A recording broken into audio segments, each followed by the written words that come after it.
पिछली मुरली में बाबा ने पहली सीजन की पहली मुरली बाबा ने कहा कि अब सेवा का रूप चेंज करना है, समय अनुसार अपने चाल चलन और चेहरे के द्वारा सेवा। और उसके लिए बाबा ने विशेष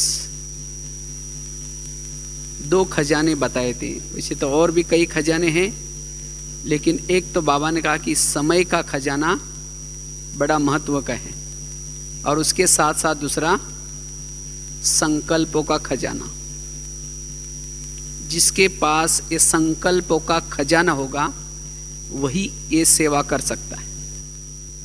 तो आज हम इसके ऊपर ही चर्चा करेंगे कि संकल्पों का खजाना ये वेस्ट क्यों जाता है।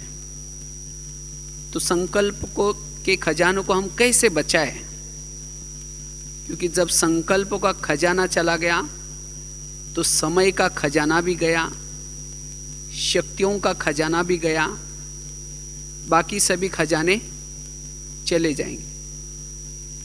इसलिए संकल्पों का खजाना, तो जितना हमारे संकल्प पॉजिटिव सकारात्मक सोमान युक्त और कम चलते हैं, उतनी हमारी अवस्था अच्छी रहती है और जिसे हम सेवा कर सकते हैं। और वास्तव में हमारी जो निराकारी स्थिति है, यह आत्मा अभिमानी स्थिति है, वो क्या चीज है? आत्मा अभिमानी स्थिति, जितने हमारे संकल्प कम चलते हैं, पॉजिटिव चलते हैं, सकारात्मक चलते हैं, उतना हम आत्मा अभिमानी स्थिति का अनुभव, अशरीरी स्थिति का अनुभव, निराकारी स्थिति का अनुभव सहज ही कर पाएंगे। वास्तव में संकल्प की बचत का नाम आत्मा है। आत्मा एक ऊर्जा है, लेकिन ये ऊर्जा जितने हमारे संकल्प कम पॉजिटिव, उतना उस ऊर्जा का हम अनुभव कर पाते हैं। लेकिन माया विभिन्न रूप से आकर के संकल्प के ऊपर अटैक करते हैं, संकल्प निगेटिव चलाने के निमित्त बनाते हैं। और जब हमारे संकल्प निगेटिव चलते हैं, फास्ट चलते हैं, तब उस निराकारी स्थिति का हम अनुभव नहीं कर पाते। और जब उसी संकल्प के बहाव में चले जाते हैं तो हमारा समय भी चला जाता है, और जिसके कारण हमारे अंदर कंट्रोलिंग पावर, रूलिंग पावर नहीं रहती। इसीलिए हमें संकल्पों के खजाने की तरफ ध्यान देना है। तो ये खजाना व्यर्थ जाने का कारण क्या है? वैसे तो कई कारण हैं, लेकिन सबसे पहला कारण है जीवन में विभिन्न प्रकार की समस्याएं आती हैं। जीवन में विभिन्न प्रकार की समस्या, और जब हमारे जीवन में विभिन्न प्रकार की समस्या आते हैं तब हमारे संकल्प व्यर्थ चलते हैं। इसलिए अगर संकल्पों के खजानों को बचाना है तो हमें समस्याओं का समाधान करने की कला सीखनी है। इसलिए बाबा ने 2-3 सालों से खास बाबा इसके ऊपर जोर दे रहे कि समस्याओं का समाधान करो, कारणों का निवारण करो, नो प्रॉब्लम स्थिति को बनाओ। तो जिन्होंने इस कला को सीखा है वही अपने संकल्पों की बचत कर सकता है, और जिन्होंने संकल्प का खजाना जमा किया है वो आगे चल करके मनसा सेवा, वाइब्रेशन की सेवा, सकाश की सेवा कर सकता है। क्योंकि जिसके पास ये संकल्पों का खजाना जमा होगा उसके संकल्प में सिद्धियां प्राप्त होगी। जो सोचेगा वो सिद्ध होगा, उसके संकल्पों में बल होगा। इसलिए हमें इस शक्ति को क्या करना है? बढ़ाना है। और इसको बढ़ाने के लिए हमें कला सीखनी है। जीवन में जो विभिन्न समस्याएं आते हैं, इस समस्याओं का हमें क्या करना है? समाधान। अगर हमारे मन में संकल्पों का तूफान है तो हम योग का अनुभव भी नहीं कर पाते। जिस तरह से पानी के अंदर पत्थर डालेंगे और आकाश के चंद्रमा को पानी में देखने की कोशिश करेंगे, स्पष्ट दिखाई नहीं पड़ेगा।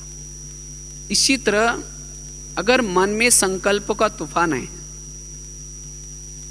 और उसी मन में हम बाबा को देखना चाहते हैं या स्वयं के आत्मा का दर्शन करना चाहते हैं, वो नहीं कर पाएंगे। इसीलिए परिस्थिति विपरीत हो, समस्या विपरीत हो, तो भी हमारे संकल्प के अंदर तूफान ना हो। तो ये कला हमें क्या करने सीख ली। और इसीलिए खास बाबा ने ये ड्रामा का ज्ञान, कर्मों का ज्ञान, हर आत्मा अपना अपना पार्ट बजाते, ये ज्ञान बाबा ने क्यों दिए हैं?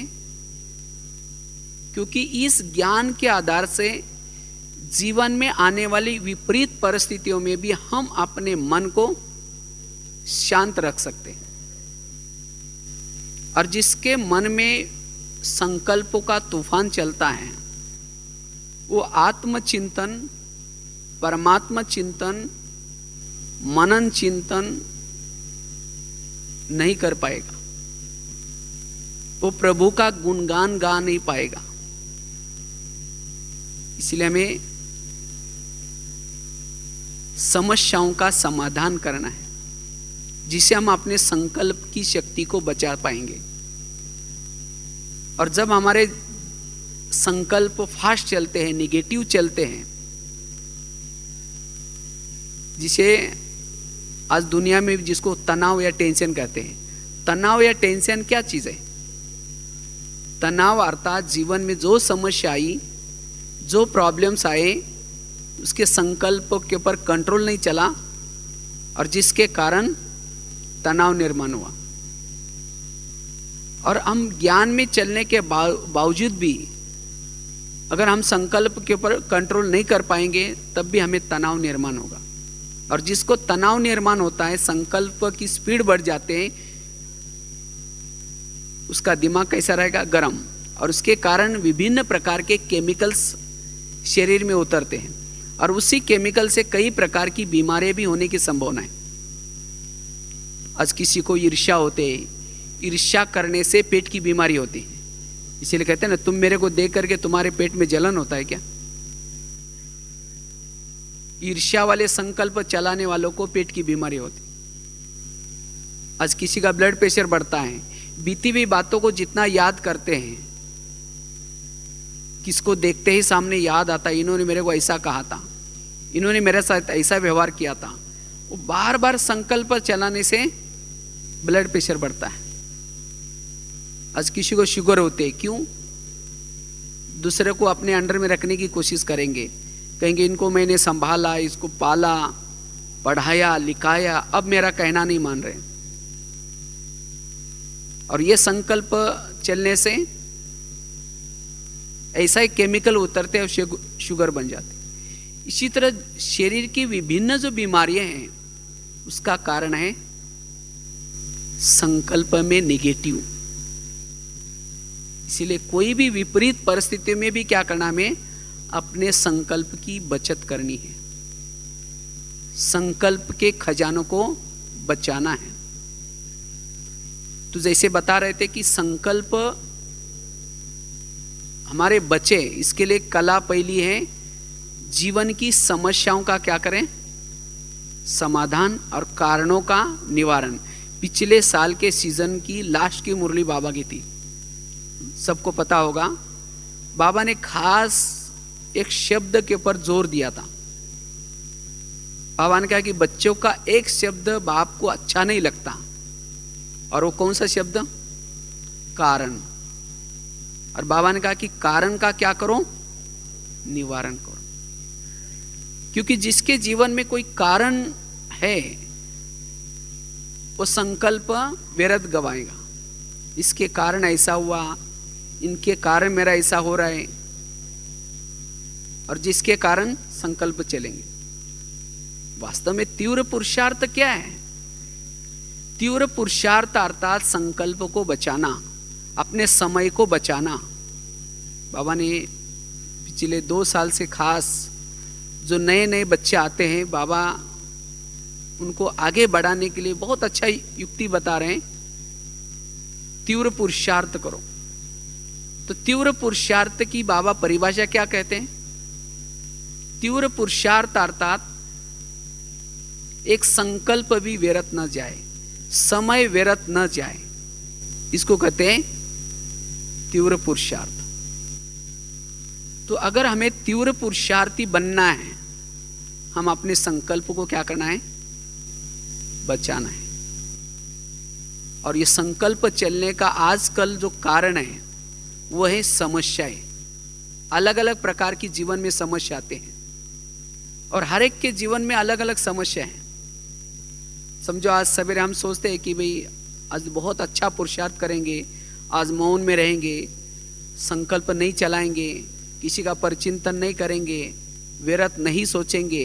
प्लान तो बनाया, लेकिन कर्म क्षेत्र पर जाने के बाद अगर समस्या आई, किसी ने कुछ कहा, तो जब मन में संकल्प चलेंगे, सोचेंगे इन्होंने मेरे को ऐसा क्यों कहा, फिर ऐसा उसने क्यों बोला, फिर वही उन्हीं बातों को औरों को सुनाएंगे। दूसरे का भी टाइम वेस्ट, खुद का भी टाइम वेस्ट, और जो सवेरे प्लान बनाया था वो सक्सेस नहीं हुआ। तो ऐसे समय पर हमें, जैसे अभी गीत सुन रहे थे, जैसा बोओगे वैसा पाओगे, ये कर्म सिद्धांत है, ये सृष्टि का नियम है।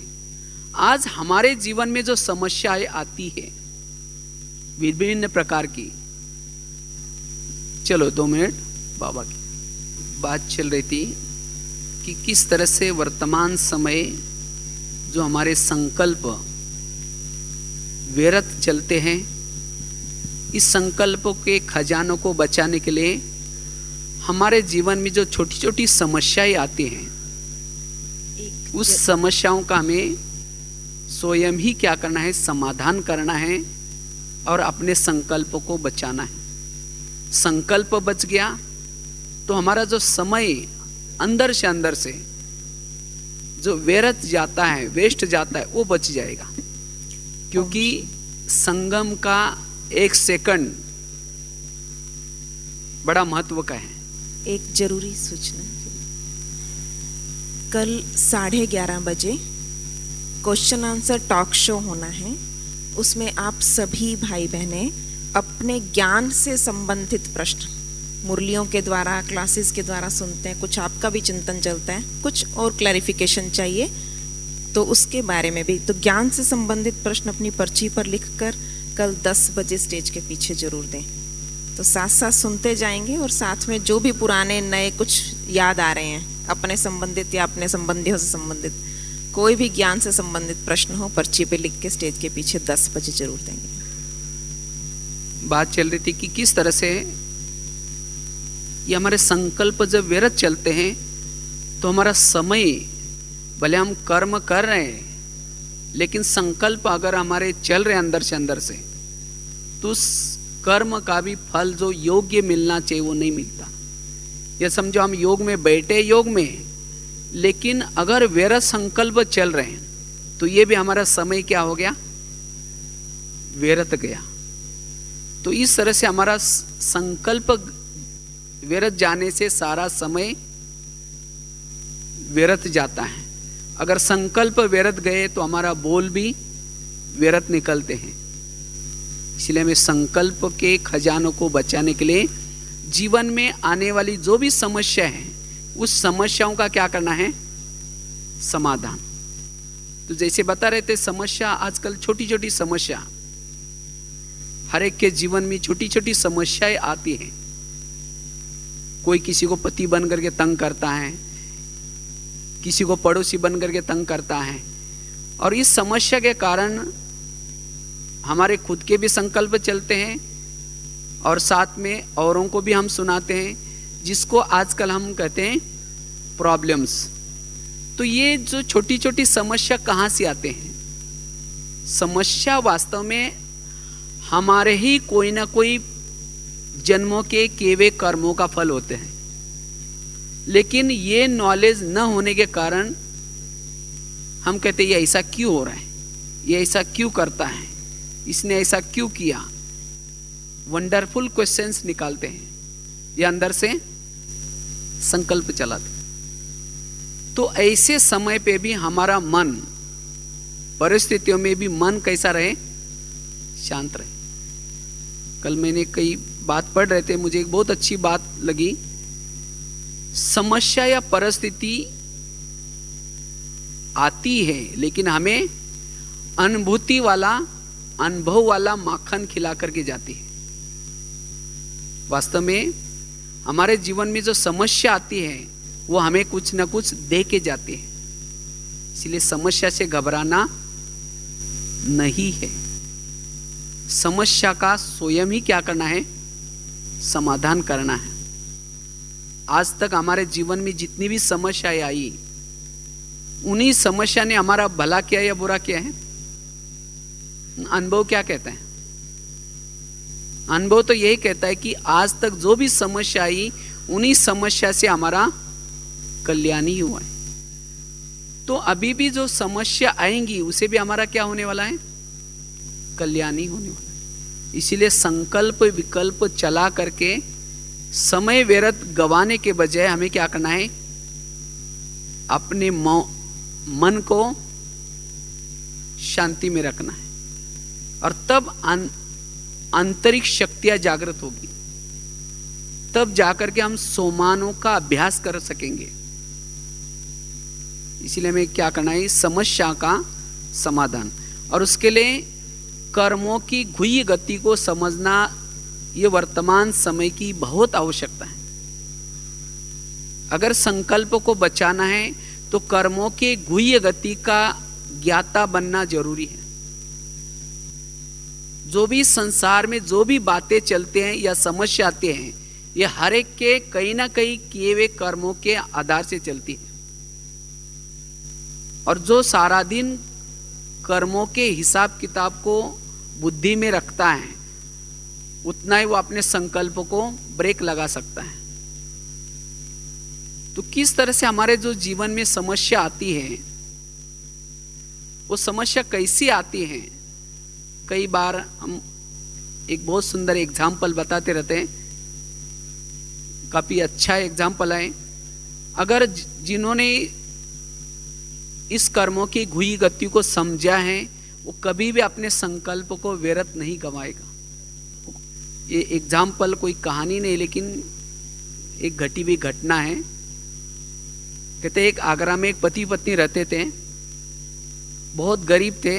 उनके पास एक मेहमान आया था। वैसा वो मेहमान दिल्ली में खरीदारी करने के हिसाब से आया था। तो जब वो दिल्ली में आया तो दिल्ली के सब दुकान बंद थे कुछ कारण से।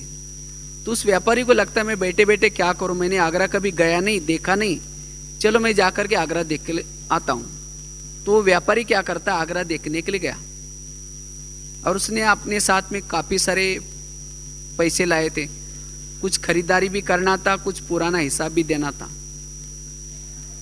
तो जब वो व्यापारी आगरा में गया, सारा दिन उसने आगरा घूम के देखा, लेकिन रात में इसको सोने का प्रॉब्लम हो गया। जिस होटल में जाता था, जहां भी जाता था, सब कहते हुए हमारे होटल बुक है। उसको लगता है मैं रात को कहां सो जाऊं, अगर कहीं बस स्टैंड पर सो जाओ तो मेरी बैग चोरी हो जाएगी, कहीं स्टेशन पर सो जाओ तो भी चोरी हो जाएगी। तो अचानक उसको याद आया मेरे गरीब पति पत्नी, चलो मैं उनके पास जाता हूं।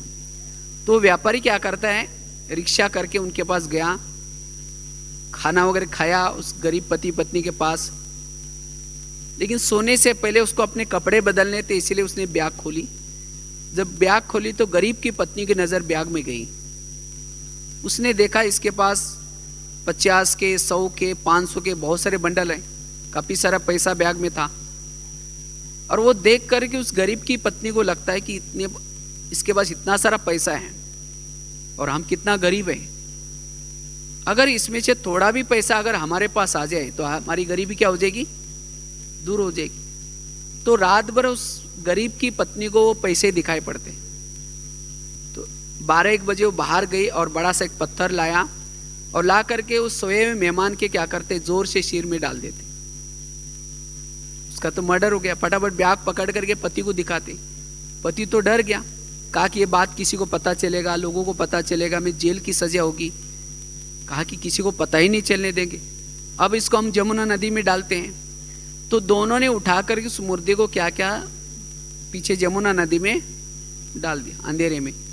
वापिस आकर के घर की लिपाई पुताई की। इस बात को उन्होंने पुलिस से छिपाया, लोगों से छिपाया, लेकिन कर्मों से कोई छिपा नहीं सकता। आखिर उन्होंने क्या क्या, उसी पैसे से एक प्लॉट लिया, बिल्डिंग बना दी, साथ में उन्होंने गहने बनाए, अच्छा ड्रेस सिलाई किया, साथ में उन्होंने एक गाड़ी खरीद की। उनकी गरीबी दूर हो गई। लेकिन दोनों को कोई बच्चा नहीं था, दोनों ही पति पत्नी थे। तो कुछ समय के बाद दोनों को एक बच्चा हो गया। तो एक ही था, इसीलिए उसको खिलाया पिलाया, उस बच्चे को बड़ा किया। बच्चा कलेक्टर बनने वाला था, लेकिन कुछ कारण से वो बच्चा क्या होता है, थोड़ा बीमार पड़ा। और बीमार पड़ने के कारण उनको लगता है कुछ न हो जाए इसको, इसीलिए बहुत बड़े हॉस्पिटल में दिखाया। बहुत खर्चा हुआ और उसी खर्चे के पीछे उनको गहने बेचने पड़े। सोचे बाद में खरीद कर लेंगे, बच्चा ठीक नहीं हुआ। आखिर उन्होंने क्या क्या, दूसरे हॉस्पिटल में उस बच्चे को दिखाया और उसके पीछे उनको गाड़ी बेचनी पड़ी, बच्चा तो भी ठीक नहीं हुआ। आखिर उन्होंने दुकान बंद किया, सब पैसा बीमारी में लगाया, तो भी बच्चा ठीक नहीं हुआ। आखिर उन्होंने जो भी बनाई थी बिल्डिंग वो भी बेची, बीमारी में पैसा लगाया, बच्चा ठीक नहीं हुआ। तो एक दिन वो बच्चा कहता है, पापा जी अपने को जो मिला था वो पैसा खत्म हो गया, मैं जा रहा हूं। बच्चा चला गया। बच्चा कौन था? वही व्यापारी अपना पैसा लेने के लिए बच्चे के रूप में आया था। अगर वो व्यक्ति कहे, भगवान मेरे जीवन में कितनी समस्या है, मेरा बेटा बीमार हुआ, ऐसा हुआ, खूब संकल्प चले या सोचे, तो समस्या भगवान ने दी, उसने कर्मों से बनाई। तो इसी तरह ये क्यों घटना सुनाई, आज हमारे जीवन में भी कोई ऐसी घटनाएं आ रहे हैं, ऐसी समस्या आते हैं। कोई किसी को परेशान करता है, कोई किसी को पति बन करके तंग करता है, कोई किसी को सास बन करके तंग करता है, और जिसके कारण आज हमारे संकल्प क्या हो रहे हैं, व्यर्थ चल रहे। हम कहते हैं मैं तो इसके साथ इतना अच्छा व्यवहार करता हूं, तो भी ये मेरे साथ ऐसा व्यवहार क्यों करता है, इसने मेरे को ऐसा क्यों कहा। ऐसे समय पर क्या चाहिए, ऐसे विपरीत परिस्थिति में भी जिसके बुद्धि में कर्मों का ज्ञान होगा, वो अपने संकल्पों को क्या करेगा, संकल्प के ऊपर कंट्रोल कर पाएगा। नहीं तो संकल्प के ऊपर कंट्रोल न होने से फिर उसी का चिंतन, जिसको कहते हैं पर चिंतन, उसी के साथ नफरत, घृणा भाव, वैर भाव, साथ में दूसरों को भी फिर जाकर के सुनाएंगे, और इसी में हमारा समय भी क्या हो रहा है, व्यर्थ जा रहा है।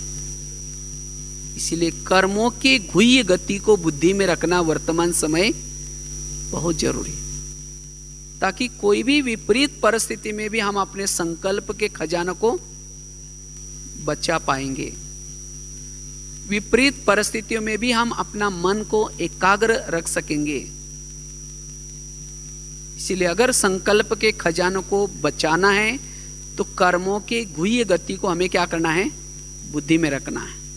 यह है पहली बात। दूसरी बात है, जो विपरीत परिस्थिति हमारे सामने आती है उसके प्रति हमारा दृष्टिकोण कैसा हो। गीता का सार क्या है, जो हुआ अच्छा हुआ, जो हो रहा है अच्छा हो रहा है, जो होगा वो भी अच्छा। अगर हमें संकल्प को खजानों को बचाना है तो सारा दिन हमें क्या करना है, इस बात को बुद्धि में रखना है।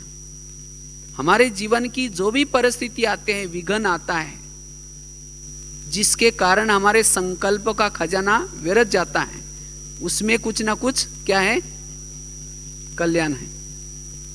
जैसे बताया कि आज तक जो समस्या आई उन्होंने क्या किया, उन्होंने तो हमारा कल्याण किया, और अभी भी जो समस्या आएंगी उसे भी हमारा क्या होगा, कल्याण ही होगा। जैसे वो रामायण की घटना सुनाते हैं ना, राम राजा बनने वाला था, लेकिन रात में आकर के मंत्रा ने क्या किया, कई को 2-4 उल्टी बातें सुनाई, कहा कि तुम्हारा बेटा भी तो है, तुम अपने बेटे को छोड़कर क्या राम को राजा बना रहे। और ये बातें सुनकर के मंत्रा ने क्या किया, राम को राजा बनाने के बजाय 14 वर्ष में वनवा में भेजा। वनवा में गया, सीता गई, लक्ष्मण गया, और तीनों घर से गए। इसी वियोग के कारण दशरथ ने प्राण त्यागा। उनको खाने का प्रॉब्लम, सोने का प्रॉब्लम, ये सब किसके कारण हुआ, मंत्रा के कारण। तो मंत्रा को जो भी देखेगा उसकी भावना अच्छी चलेगी, बुरी चलेगी, सब गाली देंगे, कहेंगे कितना गलत काम किया। लेकिन मंत्रा ने जो किया अच्छा किया। अगर मंत्रा ऐसा काम ना करती तो राम क्या बनने वाला था, राजा। अगर वो राजा बनता तो जंगल में जाता, अगर जंगल में नहीं जाता तो सीता की चोरी होती, अगर सीता की चोरी ना होती तो रावण को मारता, अगर रावण को ना मारता तो राम की महिमा कौन गाता। तो राम की महिमा किसके कारण है, मंत्रा के कारण। तो इसी तरह वैसे तो ड्रामानुसार हर व्यक्ति के पास भी 1-2 मंत्रा रखी है, लेकिन आज जो हमारे संकल्प व्यर्थ जाते हैं किसके कारण, ऐसी आत्मा को देखने से, ऐसी आत्मा का व्यवहार के कारण। लेकिन हमें क्या करना है, उसके प्रति भी पॉजिटिव भाव, सकारात्मक दृष्टिकोण अपनाना है। तब ऐसे व्यक्ति के साथ रहते हुए भी क्या होगा, आप अपने संकल्प के ऊपर कंट्रोल कर सकेंगे। यही व्यक्ति मुझे महिमा योग्य बनाने वाला है, इसी व्यक्ति के साथ मेरा कल्याण होने वाला है। इसीलिए हमारा अपना दृष्टिकोण सकारात्मक दृष्टिकोण हो, तब हम संकल्प को बचा पाएंगे। नहीं तो चाहते नहीं है तो भी क्या करते हैं, किसी का परचिंतन करते हैं, किसी की निंदा करते हैं। आज क्रोध क्या चीज है, क्रोध अर्थात जिसका संकल्प के ऊपर कंट्रोल नहीं है वही क्रोध है। जैसे वो कुकर होता है ना, कुकर क्या होता है, गैस के ऊपर रखने से गर्म होते होते सीटी मार देता है। इसी तरह जिसके संकल्प बार बार निगेटिव चले हैं, निगेटिव चलते चलते चलते वो 1 साल के बाद सीटी भी मार देता है, कहता है तुम्हारा 1 साल से देखा, अब मेरे से नहीं होगा। माना सीटी क्या की, मार दी। तो इसीलिए हमें क्या करना है, अपना दृष्टिकोण सकारात्मक बनाना जरूरी है, और तब जाकर के हम संकल्प की शक्ति को बचा सकेंगे। क्योंकि अब समय इन छोटी छोटी बातों का चिंतन करके समय व्यर्थ गंवाने का नहीं है, नहीं तो हम तीव्र पुरुषार्थी नहीं बन पाएंगे। क्योंकि बाबा कहते ना, अब चलने का भी समय नहीं है, अब उड़ने का समय है। लेकिन कौन उड़ सकता है, जो सारा दिन अपने संकल्प को क्या करता है, बचाता है। सवेरे से लेकर के हम जब भी फील्ड में कर्म क्षेत्र में निकलते हैं, उसी समय सोच के निकले कि आज न जाने जिसके जिसके हिसाब किताब होंगे वो आएंगे, मुझे उसको क्या करना है, चुक्त करना है। अब चलते चलते किसी ने गाली दी, क्या सोचो, अच्छा इसका भी बहुत दिन का बाकी था, आज चुक्त हो गया, धन्यवाद। ऐसे नहीं कि गाली क्यों दी, उसने ऐसा क्यों बोला, क्योंकि हमें यहां चुक्त करना है। तो सारा दिन हमें क्या करना, अपने संकल्प की तरफ ध्यान देना है। और किसी ने कुछ कहा भी तो कहा किसको कहा, आत्मा को कहा या मन को कहा, आत्मा को कहा, लेकिन मन क्या करता है, सोचता है। इसीलिए बाबा ने पिछली बार भी कहा ना, स्वराज्य अधिकारी बनो, हर कर्मेंद्रिय का राजा, मन का भी राजा। जो मन का राज्य है, बुद्धि का राज्य है, सभी कर्मेंद्र का राजा है, वही क्या बनेगा भविष्य में? विश्व का राजा बन सकता है। जिन्होंने अपने मन को ही कंट्रोल नहीं किया, बुद्धि को ही कंट्रोल नहीं किया, इंद्रियों को ही कंट्रोल नहीं किया, वो राजा कैसे बनेगा? इसीलिए हमें संकल्प के खजानों को क्या करना है? बचाना है। संकल्प से बोल चलते हैं, संकल्प से हम वाइब्रेशंस भी बना सकते हैं। इसीलिए जितने हमारे संकल्प कम होंगे उतनी हम अपनी आत्मा की चमक को बढ़ा सकते हैं, आत्मा अभिमानी स्थिति को नेचुरल बना सकते हैं। और जो आत्मा अभिमानी स्थिति में रहता है, संकल्प के खजानों को बचाता है, वो आत्मा अभिमानी स्थिति में रहता है। आत्मा अभिमानी स्थिति में रहने से वो अशरीरी स्थिति का अनुभव करेगा, बिंदु स्वरूप स्थिति का अनुभव करेगा, और वही वाइब्रेशन को, वायुमंडल को अच्छा शुद्ध फैला सकेगा।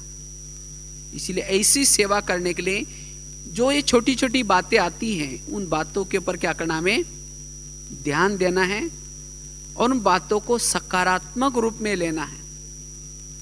और समस्या अंत तक आएगी, कभी माया के तरफ से भी आएंगी, जिसको बाबा कहते हैं पुराने संस्कार, और जिसको पुराने संस्कार के तरफ भी समस्या आती है, तब भी संकल्प क्या होते हैं?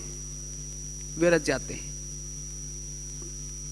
संबंधों के तरफ से आएंगी, प्रकृति के तरफ से आएंगी, लेकिन हमें अपने संकल्प को क्या करना है? बचाना है। कई सोचते क्या है, परिस्थिति अनुकूल होगी तब हम क्या करेंगे, समस्या खत्म होगी तब हम ज्ञान योग करेंगे, समस्या अंत तक आएगी। कहते एक व्यक्ति सागर के पास गया नहाने के लिए, लेकिन लहरें देख करके वो नहा ही नहीं रहा था। तो किसी ने कहा कि आप क्यों स्नान नहीं कर रहे? कहा कि ये लहरें थमेगी तब नहाऊंगा। उसने कहा तो सागर में तो लहरें आएगी। इसी तरह जीवन में समस्या तो आती ही रहेंगी, लेकिन हमें क्या करना है? जीवन में समस्या होते हुए भी हमें क्या करना है? उसका समाधान करना है। क्योंकि समस्या के चिंतन में हमारा समय बहुत व्यर्थ जाता है। लास्ट और एक कहानी सुना करके पूरा करेंगे। क्यों बाबा ये कहते कि बच्चे समय व्यर्थ नहीं गंवाओ, संकल्प को व्यर्थ नहीं गंवाओ, क्योंकि हमारे पास समय बहुत कम है और ये समय को सफल करने का साधन है सकारात्मक चिंतन, सोमानों का चिंतन, ज्ञान का चिंतन। अगर संकल्प यही हमारे अगर व्यर्थ होंगे तो ना हम ज्ञान का चिंतन, ना आत्मचिंतन, ना परमात्मा चिंतन कर सकते हैं। इसलिए अब समय हमारे पास बहुत कम है।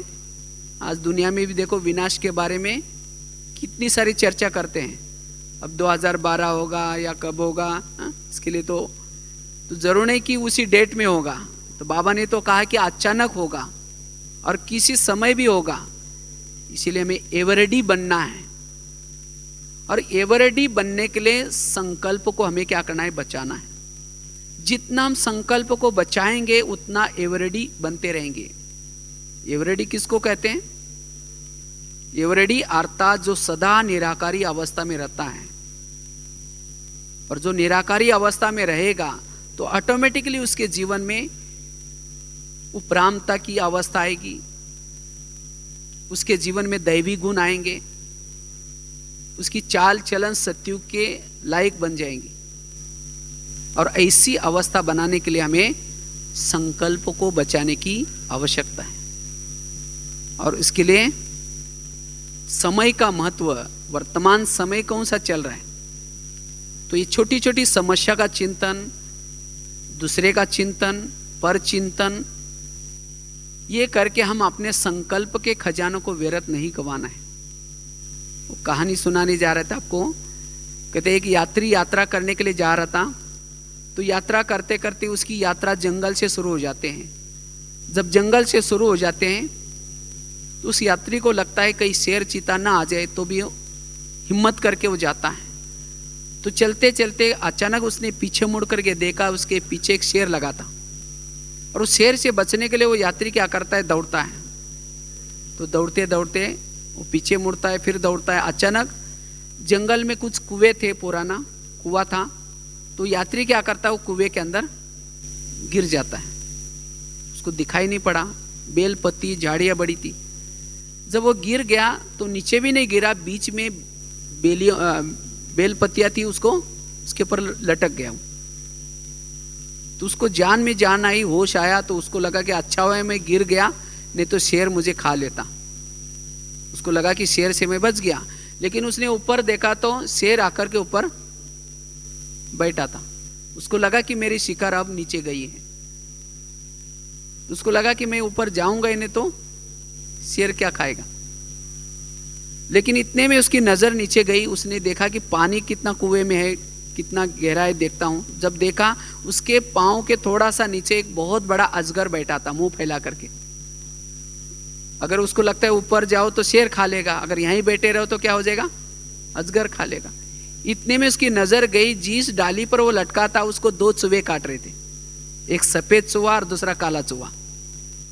मना उस डाली पर भी ज्यादा समय टिक नहीं सकता था। मना उस यात्री के चारों तरफ से मौत था।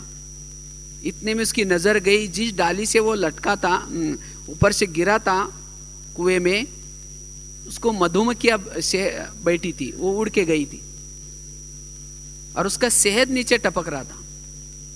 तो यात्री क्या करता है, वो शहद लेकर के चाटने में लग जाता है। वास्तव में उसका फर्ज क्या था, अब उसका अंतिम श्वास चल रहा है, मरने वाला है, तो कम से कम वो थोड़े से जितने श्वास रहे उसको भगवान को याद करके वो सफल कर सकता था। लेकिन वो करने के बजाय वो क्या करता है, वो शहद चाटने में लग जाता है। तो ये कहानी हमारी अपनी है। आज हम भी यात्रा करने के लिए आए हैं ऊपर से, लेकिन अब हमारी यात्रा जंगल से शुरू हो गई और इसी जंगल में हम सब के पीछे अब विनाश रूपी शेर लगा हुआ है। और इस सृष्टि में कुछ ऐसा भौगोलिक परिवर्तन होने वाला है जिसके कारण आप सभी जानते हैं सृष्टि में दक्षिणी ध्रुव और उत्तरी ध्रुव बर्फ है, लेकिन सूरज की किरणों के कारण ओजोन लेयर टूटने के कारण वो बर्फ पिघल रहा है, जिसके कारण वो सृष्टि समतोल बिगड़ेगा, जिसके कारण अनेक ज्वालामुखी फटेगी और उसी ज्वालामुखी के मुंह के अंदर अनेक शहर के शहर, गांव के गांव जाएंगे। मना अजगर मुंह फैला करके बैठा है और ऊपर से बॉम्ब्स अनबॉम्ब्स, मना शेर भी है और अजगर भी है। और जिस डाली पर हम लटके हैं उसको दो चूहे काट रहे हैं। कौन से, एक काला चूहा अर्थात रात, और दिन है सफेद चूहा। ये जल्दी जल्दी पूरा करने का काम हो रहा है। और ऐसे समय पर अगर हम अपने संकल्प रूपी खजानों को व्यर्थ गवाएंगे ना, उसका चिंतन, धन इकट्ठा करने में और बातों में, समस्या का चिंतन करने में, अगर हम समय रूपी खजाना को व्यर्थ गवाएंगे तो प्राप्ति कर पाएंगे। इसीलिए बाबा कहते बच्चे अभी आपके पास समय बहुत कम है और इस समय रूपी खजानों को सफल करने का साधन है अपने एक एक संकल्प को क्या करो, प्रभु चिंतन करने में, आत्म चिंतन करने में, सोमानों का चिंतन करने में, स्व उन्नति करने में लगा दो। क्योंकि इससे ही आपका जमा होगा और जन्म जन्मांतर का जो विकर्म है वो विकर्म भी क्या होगा, विनाश होगा। इसीलिए अब हमें छोटी छोटी बातों को सोचने में अपना टाइम वेस्ट नहीं करना है। डोंट केयर करो, उसको सोचना नहीं, सोचने से समय चला जाएगा। इसीलिए अब हमारे गिनती के श्वास है, जैसा उस व्यक्ति के गिनती के श्वास थे, तो इसी तरह अब हमारे गिनती के श्वास है। न जाने कब क्या हो सकता है, दुनिया की स्थिति तो सब देख रहे हैं। इसीलिए बाबा कहते बच्चे एक एक संकल्प को क्या करो, महत्व दो, एक एक संकल्प को बचाओ। सारा दिन मन का मौन रखो, मन को कोई ना कोई सोमान दो। मन को सोमान देने से मन व्यर्थ से मुक्त होगा। और तब जाकर के हम अशरीरी स्थिति का, आत्माभिमानी स्थिति का, योग के अनुभूति का अनुभव कर सकेंगे। इसीलिए संकल्प ये बहुत बड़ा खजाना है।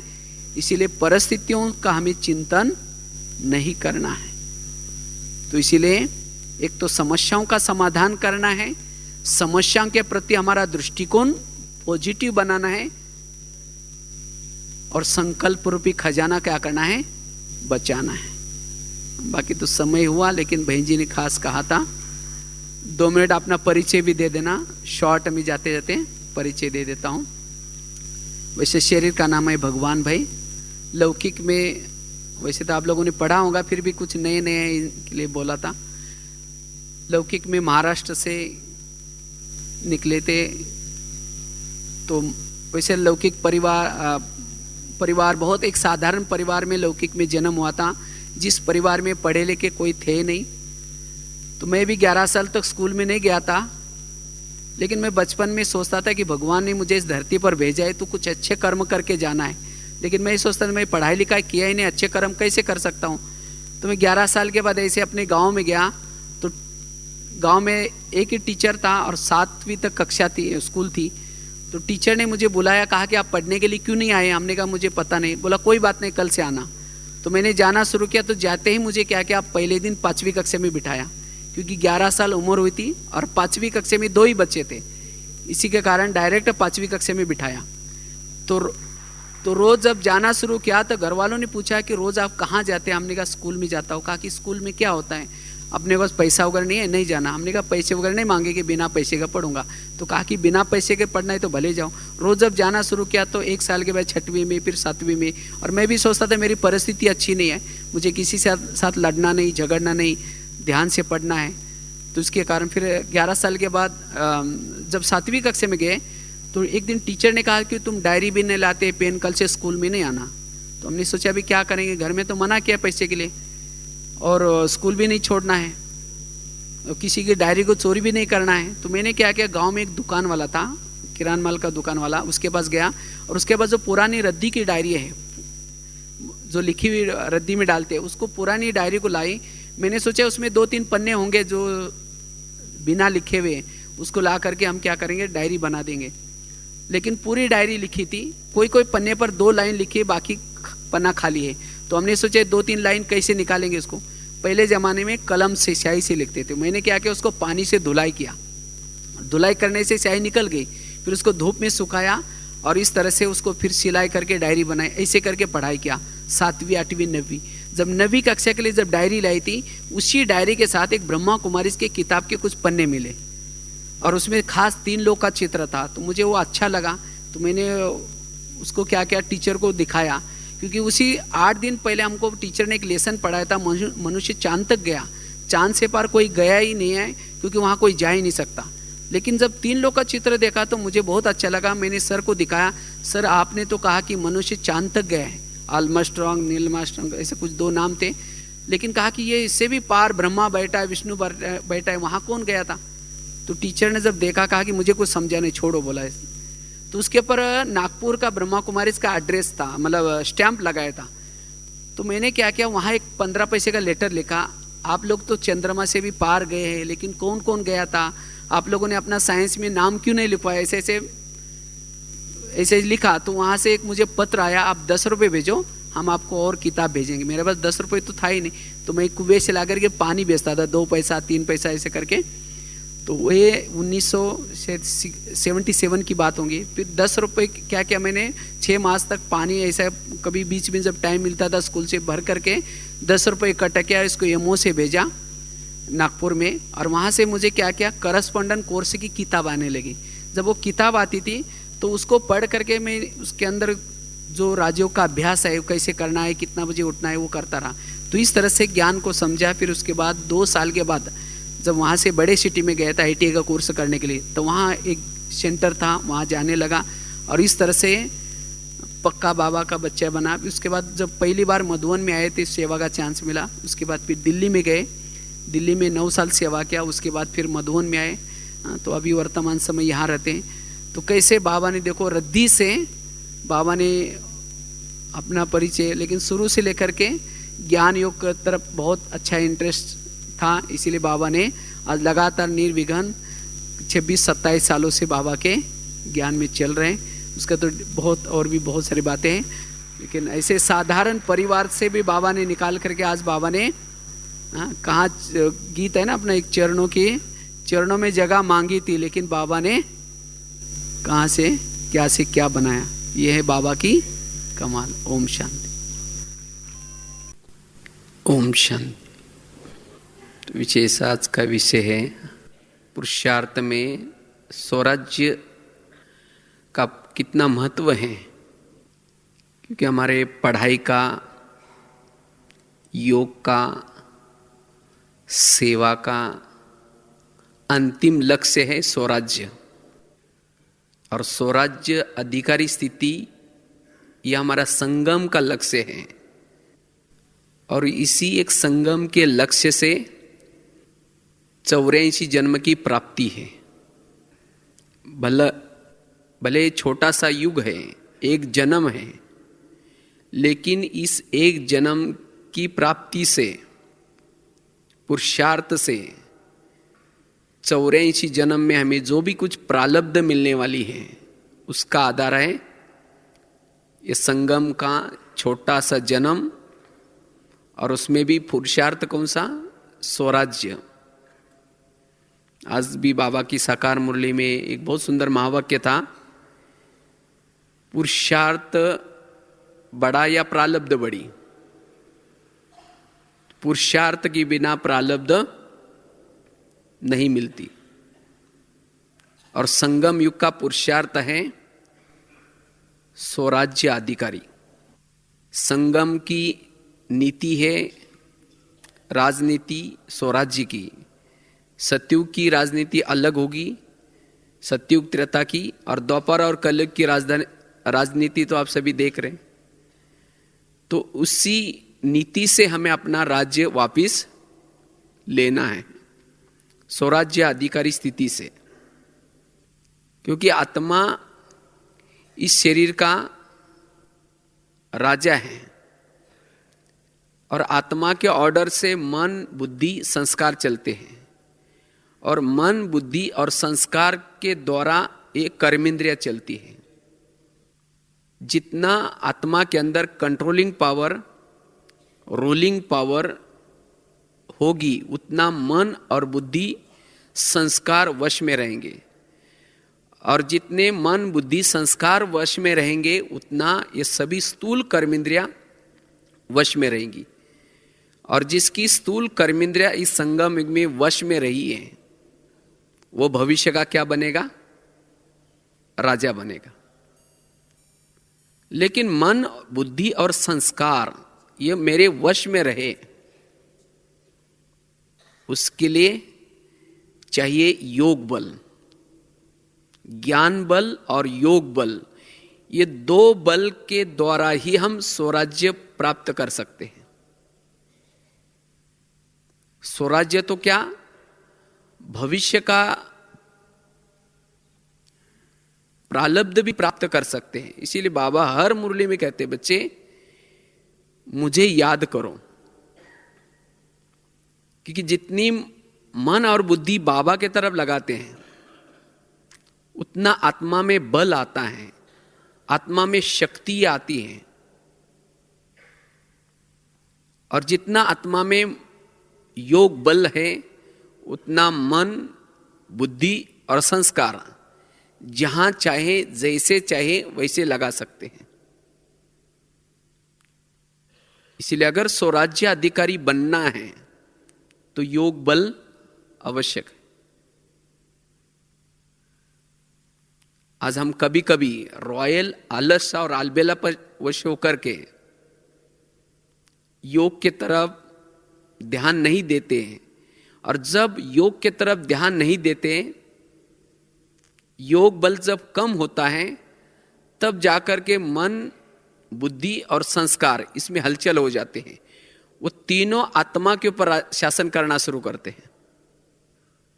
जैसे कोई व्यक्ति अगर कुर्सी पर है, चेयर पर है, उसका महत्व होता है। सब उसके ऑर्डर मानते हैं, अगर वो चेयर पर से उतर जाए उसकी कोई भी ऑर्डर नहीं मानता। इसी तरह जब हम रॉयल आलस और अलबेलापन वश हो करके जब योग बल जमा नहीं करते, सोचते कि हमने बहुत किया, बहुत योग लगाया, बहुत सेवा हुई, और योग की तरफ ध्यान नहीं देते, तब आत्मा अपने सोमानों के चेयर पर से उतर जाती है, अकाल तख्त से उतर जाती है, देह भान आता है। और जब देह भान में आकर के मन और बुद्धि को ऑर्डर करो, नहीं मानेंगे। चाहेंगे मन को परम धाम में जाए, लेकिन मन नहीं जाएगा। चाहेंगे बुद्धि को घंटा तक बाबा को देखने में लगाए, नहीं लगेगा। और जब ये तीनों शक्तियां ऑर्डर नहीं मानती, तो बाकी स्थूल कर्मेंद्रिय भी हलचल में आ जाते हैं। और जब आत्मा के शासन में ऐसी प्रक्रिया चालू हो जाती है, तब आत्मा असंतुष्ट हो जाते हैं, असंतुष्टता आती है। जो अंदर से जो खुशी चाहिए, जो अतीन्द्रिय सुख चाहिए, उसका अनुभव नहीं होता। और ऐसा अगर बीच बीच में हमारे स्वराज्य में खंडन होता रहेगा, तो फिर भविष्य में हमें अखंड राज्य नहीं मिल सकेगा। अखंड अगर राज्य लेना है भविष्य में, तो यहां भी अखंड स्वराज्य अधिकारी स्थिति चाहिए, निर्विघन। विघन क्या है? यही तो विघन है। जब योग बल नहीं, तो मन बुद्धि, मन मत, परमत प्रमाण चलती है। कर्मेंद्रिय भी अपने मन मर्जी से चलती है, और जिसको ही कहा जाता है विघन। और उसी समय जो पुराने संस्कार हैं, पुराने संस्कार के वश होते हैं, और जो अधीन है वो कभी भी अधिकारी नहीं बन सकता। और इससे वायुमंडल को भी हम खराब कर देते हैं, अपना समय भी व्यर्थ जाता है, संकल्प भी व्यर्थ जाते हैं। भले दिखने में हम तो लगते पुरुषार्थ कर रहे हैं, लेकिन अंदर जो जैसा चाहिए वैसा पुरुषार्थ नहीं होता। इसीलिए बाबा ने खास अटेंशन दिला है, रॉयल आलस और अलबेला की तरफ ध्यान दो। तो इसे हमें अगर स्वराज्य प्राप्त करना है, तो योग बल को जमा करना बड़ा जरूरी है। योग बल और साथ में ज्ञान का बल भी चाहिए, क्योंकि ये दोनों तीनों की प्रक्रिया किस तरह से चलती है। समझो अगर हमने अमृत वेला योग ठीक नहीं किया, ऐसे आलस अलबेला वश होकर के किया, योग बल कम है, फिर हम आए, मुरली सुनी, और फिर जब कर्म क्षेत्र पर जाते हैं, तो कर्म क्षेत्र पर जाने के बाद कोई चीजों को देखने से या कुछ संस्कारों के वश होने से मन में संकल्प चलेंगे, लेकिन बुद्धि में ताकत न होने के कारण बुद्धि न चाहते हुए भी मन में वो संकल्प का फोर्स रहेगा और संस्कार बन जाएंगे। इसीलिए ज्ञान होने के साथ साथ बल भी चाहिए, और वो बल आता है योग से। योग से कंट्रोलिंग पावर और रूलिंग पावर आती है। इसलिए ज्ञान के साथ साथ योग भी आवश्यक है। और केवल योग करने से भी नहीं चलेगा। अब योग तो किया, लेकिन बुद्धि यथार्थ निर्णय नहीं करेगी। ये करना चाहिए, क्योंकि ज्ञान बुद्धि में नहीं है, तो भी कंट्रोलिंग पावर, रूलिंग पावर नहीं आएगी। तो ज्ञान और योग दोनों बल के आधार से हम कंट्रोलिंग पावर और रूलिंग पावर को ला सकेंगे, और तब जाकर के आत्मा शक्तिशाली स्थिति का अनुभव करेगी, आत्माभिमानी स्थिति रहेगी। और जिसकी आत्माभिमानी स्थिति है वो अपना स्वराज्य अच्छी तरह चला सकेगा, निर्विघ्न चला सकेगा। अगर आत्माभिमानी स्थिति है तो गुण और शक्तियां साथ में रहेगी। जैसे राजा जब कहीं चलता है तो राजा अकेला नहीं चलता, राजा के साथ मंत्री होते हैं, साथ में उसकी प्रजा होते हैं, अधिकारी होते हैं। इसी तरह जो आत्माभिमानी स्थिति में रहता है, सोल कॉन्शियस स्थिति में रहता है, उसके साथ शक्तियां भी होगी, गुण भी होंगे। इसलिए बाबा कहते बच्चे आत्माभिमानी स्थिति को बनाओ। और जब हमारी आत्माभिमानी स्थिति है तब साक्षी होकर के, जैसे आज का स्लोगन भी था, कर्मेंद्र के द्वारा क्या करो, साक्षी होकर के कर्म कराओ। लेकिन वो कब हो सकेगी, वो कब बनेगी, जब हमारी अशरीरी स्थिति है, आत्माभिमानी स्थिति है। तो स्वराज्य लेने के लिए सबसे पहले हमारी चाहिए आत्माभिमानी स्थिति, अशरीरी स्थिति, और वो बनेगी योग से। योग बल और ज्ञान बल, अगर ये दो बल हमारे पास है तो अशरीरी स्थिति रहेगी, आत्मा जागृत रहेगा।